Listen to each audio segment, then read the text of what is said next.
မျိုးတစ်ခေါ်ရှူမဆုံးတော်လုံးပြေလျက်စီလန်းဆိုပြေစွာ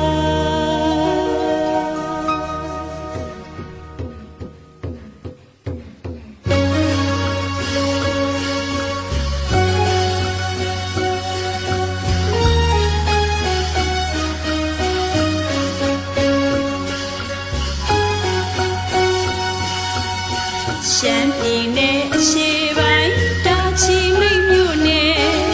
တောင်သုံးလုံးအလဲရွာမှာကိုယ်ွယ်တီထားအထင်ရှားကြည်ညိုဝဲရာတပည့်တင်နေစွာတင်တဲ့တပည့်စွာပန်းတိတာယာမဓမ္မဥယျာဉ်ကျောင်းတိုင်းအတွင်မှာညံတော်18တောင်အင်းကြီး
တရား